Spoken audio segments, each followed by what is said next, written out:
Anyway, hey, um, this is the end of video two, being side three of Eat a Peach.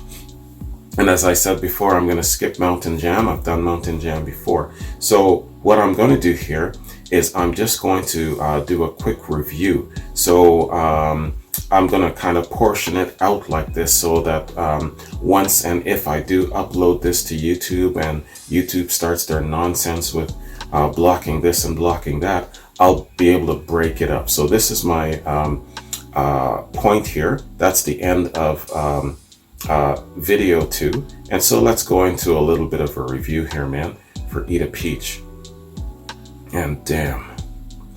Yo, I'm looking at the Wikipedia page. Holy mother. Yeah, so what I'll do here is I'll just read the intro part because they got information breaking it down, man, on all sides, disc one, backstory, touring, release, artwork, compositions, the whole 9 yards. So I'm just going to skip about. Typically what I like to read is the intro portion and then the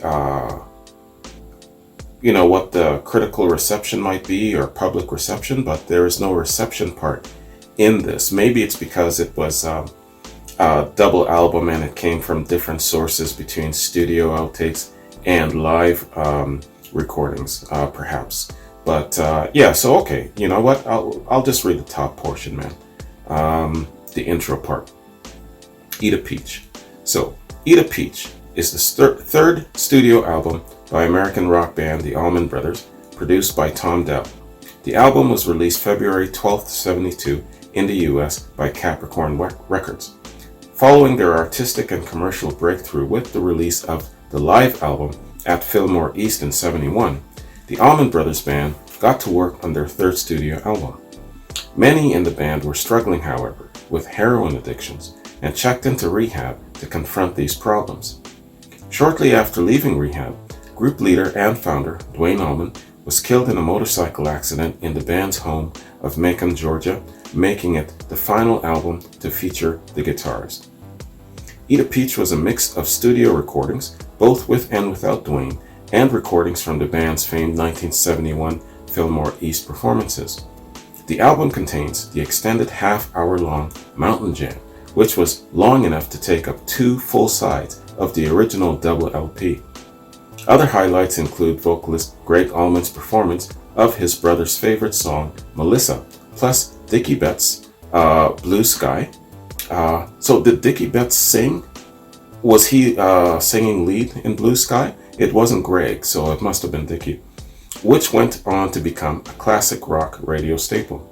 Excellent.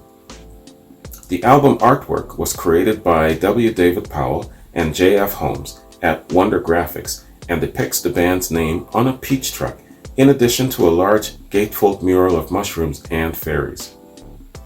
The album's title came from a quote from Duane Allman, quote, "You can't help the revolution because there's just evolution. Every time I'm in Georgia, I eat a peach for peace, the two-leg Georgia variety." Unquote. So that's Duane Allman. Issued as a double album in February of 1972, Eat a Peach was an immediate success and peaked at number 4 on Billboard's Top 200 Pop Albums chart. The album was later certified platinum and remains a top seller in the band's discography. All right. Excellent. Yeah, man. And so, yeah, all of this information, it would take me a decent hour to read all of this, man. So I'll just stop there. Only to say that, yeah, man, this is a fantastic piece of work here, Eat a Peach, man. And I really like the melding together of both studio and live outtakes. They must have known within themselves that, yeah, man, our studio stuff or our live stuff sounds so good and very complementary to the studio stuff. So we can definitely amalgamate it and make it one album. Yeah, fantastic, man. This is excellent.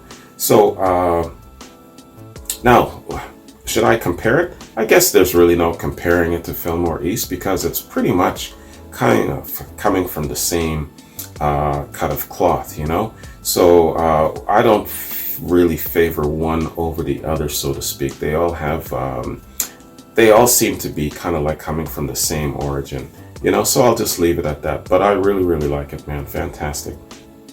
All the songs, all the jams are really, really great. I got a good kick out of Stand Back, how kind of like the tables are turned in a different way. You know, that devil woman, you know, she was messing with him, but he put her on the train. He didn't leave, you know. Instead, he stood his ground and he put her on the train and sent her away. Love that, man. The infamous devil woman. Where would blues be without her? It just would not exist. It wouldn't be the same, man. All right, so yeah, so that's my reaction and my review, man, to Eat a Peach. I'll probably, from this point, do a couple of complimentary quads, and then Patreon exclusive. I'm overdue for one of those, and I'll probably maybe hop on a Led Zeppelin reaction as well, and then get right back into the studio albums. If it is the studio albums, I didn't look to see what the next Allman Brothers album is after Eat a Peach, but I'm going to jump on that very soon. Kick it off with side one. I'm not sure if it's a double or a single, but it doesn't matter. I'm going to hit it all. But I've concluded my Steely Dan reactions with side two of Gaucho. So you should be seeing that before this, if barring if anything happens to the upload. And I'll continue with Steely Dan down the road in a couple of months. But I want to clear the way for the new artist of the month for January. So I'm going to start poking my patrons now. It's the 23rd. But, you know, things get busy and whatnot. But send me your recommendations if you can for artist of the month for January. So that'd be really cool. And we'll go from there. But I should conclude Allman Brothers reactions by the end of the month. I'm of course not going to finish their discography, but I explained at the latter part of Gaucho that I'm always probably along the course of my rock and roll exploration going to be doing some form of Allman Brothers reaction, because I hold them very dear already, and I don't know them very well, but they're like a true north to me. I'm always going to be cycling back to them and doing some form of a reaction. Once I've done all the studio stuff, I'll hit the live stuff, some outtake stuff. So I can be safe in saying that I will always be doing some form of Allman Brothers reaction, because I dig them that much. They're a true north to me, just like Led Zeppelin is. So that's basically how I feel about it. Yeah, so you know, by the end of the month, I should have perhaps, so we're at the 4th album with Eat a Peach, 5, 6. So maybe the 6th and the 7th album, depending on the length of the tracks, depending on if it's a double album or not. We'll see how things go. I want to keep my my partying down to a minimum so I can keep some time to do more reactions and get all that I want to do done. I don't want the new year to come and hit me where I still have a bunch of complimentary quads left to do, or where I have a bunch of album reactions left to do. So I want to at least shoot for the first 6 albums. That seems to be the standard. So that's what I'm going to try and do with the Almonds, and I'll be happy if I get to the 6th album and go into the new year looking forward to a new artist of the month. So that's the plan going forward. So wish me luck with that. So with Led Zeppelin, I said I wanted to get at least 2 or 3 on the album done. So I got Achilles' Last Stand done, the live rendition. I'll get the 2nd song done in another day or so, and I'll be safe in assuming that I can probably knock out the 3rd track on Presence before the new year. That's the goal. So I think that I'll meet my objectives if I stay on point. Anyways, man, that's my reaction. That's my review to Eat a Peach. Hope you enjoyed it. Let me know what you think about it, and I will see you in my next Allman Brothers reaction. Sorry, I don't know what the next album is called, but it's all good. I'll see you there. Peace out.